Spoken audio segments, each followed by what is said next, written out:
Hey guys, Little Fatty here. So, most of you have already watched Gunslinger guides and know the basic combos. This is not what this guide is about. This is about knowing the proper baseline for your stats so you can actually frag out, because no matter how high your APM is, if you don't know or if you don't have the proper benchmark for stats, it's not going to do you much good. And the combos are fairly easy to grasp, but the biggest problem I see most of you having is that you're unsure of what your stats need to look like in the current game state. So we are about 4 months into the game so far. What you're about to see reflects that. And if you started in the newer servers, then you should try to aim for these stats. These are all unbuffed, and this is without Astral cores yet, as that is still going to be gradual progression that will move the needle as we go along. I will teach you which ones to prioritize, so no worries. Astral core resets will be available in the future if you end up messing that up in the very beginning of this patch. So one of the main things that I need you guys to understand is that for your stats, the ignore pdef, that is one of the most crucial stats that you have. Your goal is around 2.7 to 2.8k. Some people have reached 2.9k even. And then for your P attack, right around the 9k mark, if you're, give or take 400 P attack away from that, you're still going to be able to function. For your P damage, your baseline is going to be around 130% or higher at this point in time. That's unbuffed as well, so with your self buff should be around like 140. And as for your crits actually around the 160 mark, give or take like 10 crit away from that, just because in the current game state not a lot of people are really building crit resist as much as they used to anymore, because most people are building against P damage resist or P damage reduction rather, because that is one of the most effective ways of mitigating physical damage, especially in the current game state of Rue, where it is pretty much a physical meta. Maybe that'll change with a balance patch, but currently that is what is going on. And if somebody builds a lot of crit damage and a lot of crit, and they don't have a lot of P damage anyway, and they get gapped in terms of P damage reduction, then none of it is going to work out well for them anyway. So as for your stats, let's take a look at stats for now. And this is mainly for the Desperado build, right? For your stats, you're generally going for Dex and Luck here. You could even, if you're playing the Gatling build, you could just go 99 Dex and like full send it Luck, right? For Desperado, however, you want to split a little bit with Dex and Luck, and along with some Vits. Or you could completely forego Vit, or you could just go Agility for a little bit less animation delay. For the Divine Armament stat, let's start out with the weapon. So generally you want to have Ignore Pdef in there as well. Luck and Dex are very crucial components of your kit. As for this one right here, Crit 9, once you get like a solid P attack stat line, you should replace this crit here as well. For your shield, mostly it's going to be mitigation. Flat stats, MDef, PDef is invaluable, but along with that is also your P damage and M damage reduction. If you have P damage reduction here, probably a lot better to put it there instead of the M damage reduction if you can get it.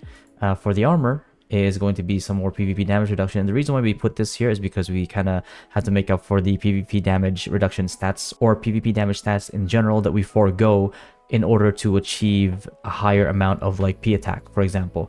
So again, we have flat stats with MDef and PDef, and Vit plus 7, always invaluable. Although, just a forewarning for the Vit stackers, not really gunslingers, but like for you and your friends that stack a lot of Vit, there is going to be a buff towards Biochemists as a demonstration. So high Vit, might want to think twice about that going down the line.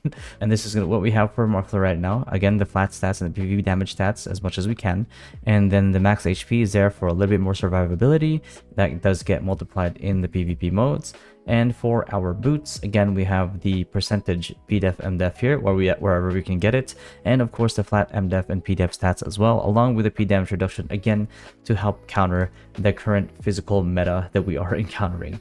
And then we move on to the feathers. So the thing about feathers is feathers are ever changing. I wish that there was like one feather setup that you say like, okay, I have this, now I'm good.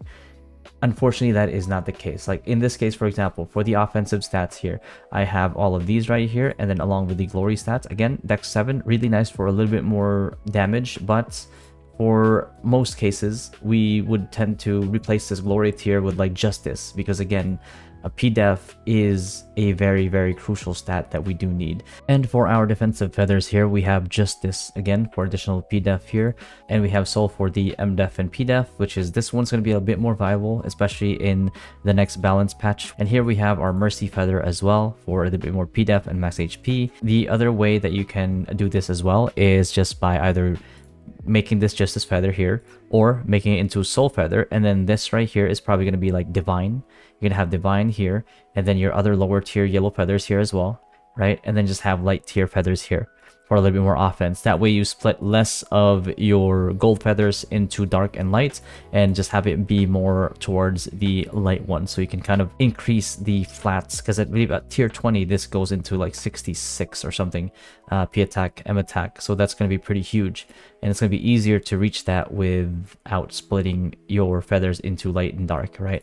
So that's one other setup that you can have, right? And it's, again, you can see it like all across. Again, I wish I could say that there was one setup that's going to be perfect, but you're going to have to constantly as the game state progresses, you're going to have to be constantly changing your feathers. A good example is in the very early days, you could very easily go like glass cannon, especially if you have a party behind you, and then you could easily frag out with your glass cannon feathers. But as we got to like the middle parts of the game, where people started to get more and more damage and Cynics became more and more meta, and you would be killed in like 1 or 2 seconds if you went the glass cannon route, then that's kind of like when we decided like, hey, you know what, it's time to pull back a little bit on the offensive feathers, and then kind of like have the defensive feathers equalize as well towards the later parts of the game. Again, as we're going in, we're slowly finding out that like, hey, maybe we can start pulling back on the defensive feathers now a little bit more, just so we're not dying instantly, which is a good idea, but we still need to output enough damage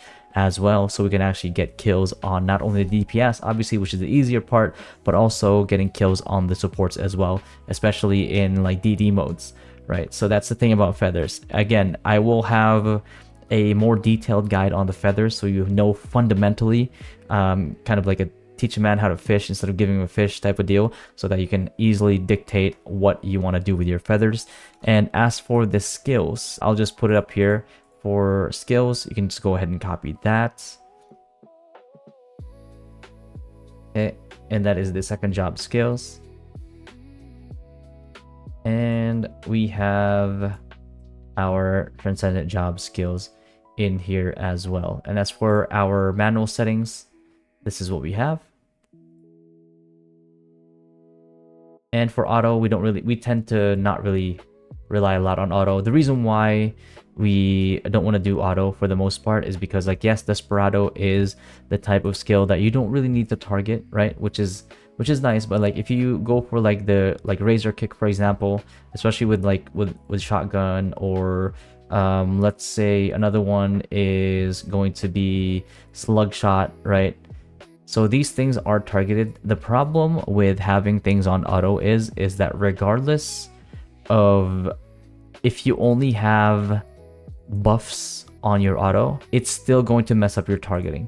Like, you'll notice if you're on auto, you're especially in PvP, when you have like your little astral vision there, you're trying to target people on there. When you're trying to click on a specific target, it's going to be a little wonky. It's going to keep like flipping to other people on that little tab, and it's going to mess you up, right? So that's why I generally do not recommend auto.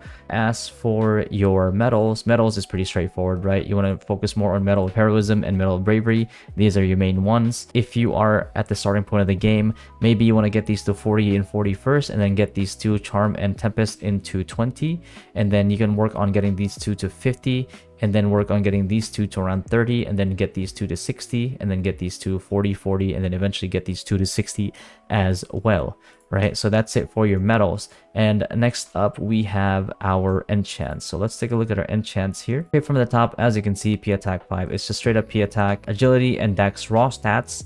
Actually, a lot of people ignore raw stats, but raw stats are incredibly valuable in your substats here, in your enchants. If you can get ignore P-Def, that's really nice as well. Flat P attack is nice, but honestly, the flat agility, flat dex that you can get from this is pretty valuable as well, because again, we don't need too much agility. Having that for a slightly less delay is also good, because that means that we can actually opt to not invest too much into agility and just go for a bit more vitality, right? And it's the same thing with dexterity. As dexterity goes up, this is one of our main stats, so when it goes all the way up, it means it's going to get more and more valuable. And especially with the glass time accessories, right, we need a lot of dex. So what that does is that it frees up a bit of dexterity, and then we can actually invest that more into, let's say, like more vitality, right, more points into vitality, or we can even go up to get more ignore pdef or the p attack stats. And for this right here, we have improved pdef, because again, it is very much a physical meta, but the ignore pdef generally is pretty low on 4%, but if you can get it, it's nice, really nice to have.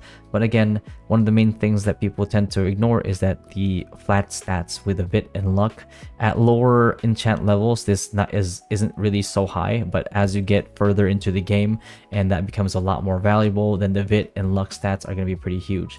Not a lot more stuff in here that you could possibly get. Also, one thing that I'd like to mention is that in a scenario like this, having that additional pdef is really nice, having that additional mdef is really nice. But personally, and again, people are free to disagree with this, but I actually put a lot of value into resilience, and that's because it's a healing taken stat. Healing taken is such a rare stat, and there's not a lot of sources that you can get it from, and the sources that you do get it from, it's only in small increments.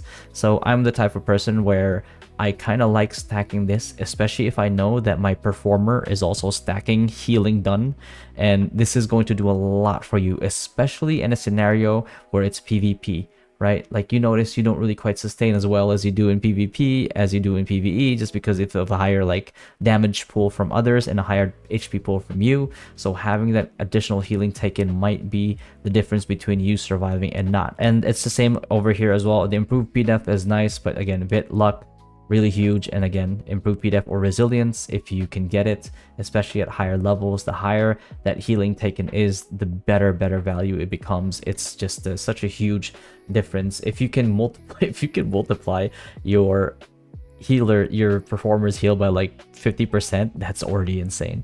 That's the thing. It's the game. This game is a lot about thresholds, and if you can get into that threshold where you're getting healed just enough so people can't really fully focus you down unless they burst you down with like an Asura or something, then they just can never kill you, right? And that's a wonderful thing. We have our vitality boost here, because again, healing taken and then HP and additional pdef on the flat stats here is always nice, right? If you can get vit in there, even better. And again, for weapon, melee boon, always a huge plus. And then the most best stat that you can get is p attack percentage. This goes for any other class, right, that's trying to do DPS. Percentage in here is going to boost you by a lot. So flat stats are nice, but as we go along into the game, then it loses a little bit more value, a lot of value actually. And then the flat stats are nice as well, but for the most part, especially because of how high our p attack is, as the game progresses, the percentage ones get way more value, and they're essentially your best in slot stats. For this one, anti-P damage is always going to be huge, just because again of the P damage reduction. Not to be confused with PDEF, right? PDEF stats are your main stats, but again, if you gap somebody in terms of P damage reduction and M damage reduction versus their P damage and M damage, then it is huge, right? So that's one of our stats that we're looking for on there. Especially for you guys that are going to be playing in the NA servers, at least now you guys know what to look for. And on here as well, anti-M damage, we would usually like P damage, but unfortunately for us, there's not much of a choice for muffler here. You really don't have much here. It's just gonna be anti-P damage. And the percentage, even though I do love healing taken, don't get me wrong, I love HP, I love healing taken, but unless you're like a paladin or something, even if you're paladin, actually sometimes you kind of want to think twice, especially depending on what the meta is. Then, you know, the huge amounts of M damage reduction is just too good to pass up, because this will make or break your mitigation when it comes to dealing with specific classes, right? So again, here anti-P damage, right, because there's no anti-M damage here, and even then in the current meta we still want anti-P damage anyway. And for our flat stats here, max HP is nice, but again, if we can get bits, or in this case for Gunslinger we can get luck, even better, right? So for our accessories, it's going to be the same.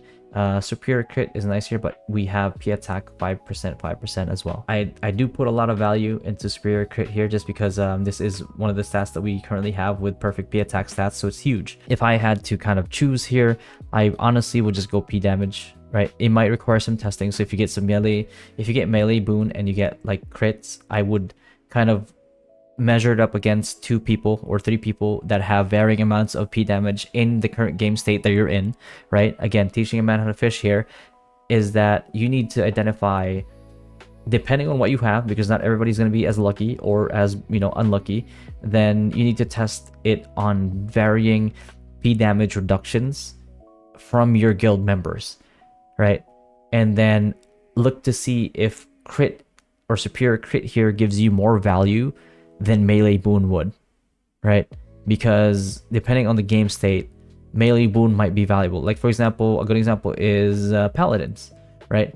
Paladins, a lot of the times they were building superior crit, but it got to a point, especially in their most recent game state and the current game state, where melee boon was a bigger deal, right? If they crit, then that's good, right? But for the most part, they kind of identified that, hey, if you're not a Synex, if you're not a Qatar Synex specifically, then you're not really able to build enough crit, and that's bad, right? Because that if somebody decides to build like, hey, Synex are building crit, Paladins are building crit, Gunslingers are building crit, so if we just do crit resist, then the only people that we can't really mitigate is essentially Synexes, right? We can still deal with everybody else, so that's not bad, right?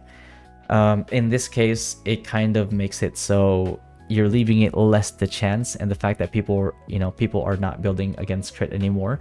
But this particular case, you're building enough P damage, so you're doing a substantial amount of damage still. But when you do crit, then it's nice, right? But for the most part, that is what you're trying to aim for here, especially with this one. This one, not so lucky on this one. Agility and crit is nice. It's not bad, right? Not bad for stats. But if you can get P attack, raw P attack stats here, that's gonna be way better than what you could get with these two right now. So that's the goal, but again, it really depends on your luck. So for this one right here, superior P attack 6%, again P attack 4, not much of a choice here because you don't really have percentages here, but if you can get some ignore P def along with that, then that's going to be really good as well, along with your superior P attack, right? And here again, superior P attack and the flat P attack values, not bad at all, right? Because if you get dex 11, then good, right? But for the most part, getting that P attack there and then getting the flat P attack is already good enough. It's way better than all the other options that you have in this current one. So that's what we have for our enchants as well. Now I want to tackle a bit of Astral Core, because even Helios, the guy that was doing the testing here, is kind of messed this up a little bit on the defensive ones. So for physical, right, physical, we want to get this opened up just because of the P attack values from here. Just having this open is, by the way, is already big because it gives you a good amount of stats already. And this one right here is our next focus, because again, it gives us damage versus all size, and again, it gives us P damage percentage, which is going to be huge, because people, especially supports, are also going to be building these right here, and it's going to give them a lot of P damage reduction along the line. So it's kind of a push and pull. You want to keep up with it, because if you don't, then you're not going to be able to kill these guys, right? And that goes for the DPS as well, because these two use the different currencies. For your offensive stats, your red Astral Core, this is going to be your focus. This one right here, you don't really want to worry about, because this is mostly magic, right? Oh, this is mostly magic. But for your defensive ones, he actually messed this one up right here. He went for this one, which has the PvP damage reduction. This one's a bait. Please do not fall for this. Thank God that there's a reset function later down the line, but don't fall for this bait. Your main focus is going to be Alvara. That's your main prio. And then your second prio is going to be Divinia, right? So Alvara, again, flat stats, P-Def, M-Def, and again, the ever so valuable healing taken. Again, you have P-Def, max HP, M-Def, max HP. The survivability of your pets is also going to be a bit important here. We're not quite sure how well it's going to scale just yet, But if you look into this here, again, P damage, M damage reduction, and damage reduction versus all sized enemies. So you can see why this one is priority number one. It gives you everything you need and then some, right? So this one as well, again, flat stats is nice as well. PvP damage reduction is nice there as well. It doesn't come in big values at the very beginning, but it's gonna, you know, it's gonna come around later down the line. And this one is PvE damage reduction and has flat stats here as well. And even though this is not as, you know, attractive towards PvP, eventually these things will get expensive enough that getting this for these flat stats is going to be worth it. And it's the same thing with this one right here with the MDef max HP. Eventually it's going to be worth it. And this right here, even though it's pet HP, and this is damage reduction versus all races in max HP, this is going to look very much like very attractive to everybody eventually as well, once these values over here get a bit too expensive, right? So that's it for the most part. And then the last one I want to tackle here as well is going to be pets. So in terms of pets, what am I looking for as a gunslinger? First of all, you're going to look for this guy right here. This guy here is free, so just put him in there for some extra stats already. But we're looking for this guy, Child of Earth, and we're looking for this guy, right? If you're PvPing, you need the survivability. The DPS does no DPS, right? That's just a simple fact. And that's even double for, let's say, like DD. If you're going after, or you're going up against a champ comp, for example, then knowing when and how to switch between these two defensive pets is going to be crucial, right? I'm sure a lot of you have seen the tier cup recently where there are champ metas. And one of the main things that you can do to deny champions, just like freely going in, assuring you, and killing you, is having these two and knowing when to switch between these two. Another thing is going to be Sohi. The upgrade on Sohi, where you have it at tier 9 and you have the freeze, is also very crucial. Again, going in to an enemy stack and then freezing all of them with this is insane value play. And again, to reference the tier cup, if you guys watched the tier cup recently, where Doc was essentially holding a lot of their coins, and having him die at a certain part in the game would have swayed it in Powick's favor, Doc actually used this right here. With 0.2 seconds left on the Asura, popped up the Sohi, froze the enemy champion, and denied the Asura completely. So the amount of clutch plays that you can do with this pet is innumerable, right? So that's that. And then your other one besides this is going to be, especially if you're doing PvE, just having this guy right here helps quite a lot, right? Because in PvP, he's not going to last very long, I'll be honest with you. And this one right here to increase your overall damage as well, right? So that's it for the pets. Just a little side note on Teacup Rabbit, especially if you are a Gatling build, when you are in Gatling mode, your individual shots count as skill casts for this thing. So he will actually give you a lot of peel, right? So that's maybe one of the ways that you can make Gatling viable even in small scale 5v5 DDs, right? Just having the Gatling mode there and just denying people from getting to you. Yeah, hopefully that does help you guys out a lot, especially I know a lot of you NA guys are looking forward to Gunslinger with the NA launch eventually when they release it for you guys. But for everybody else in Southeast Asia, then hopefully the baseline stats that have been provided here this time around is enough to help you get to a comfy spot. So at the very least, if you're still doing bad, then at the very least it's just a skill issue, or it's just you just need to get better with a class, right? You need to drill your combos, you need to identify better targets, for example. But at the very least, you are comfortable knowing that the baseline and like the benchmark stats that you currently have and possess is at a level where it's going to allow you to frag out. The rest is just going to be up to you, or whatever your team composition is and how your priest, especially with bond, enables you along the way. So hopefully that helps. I'll catch you guys in the next video. Peace.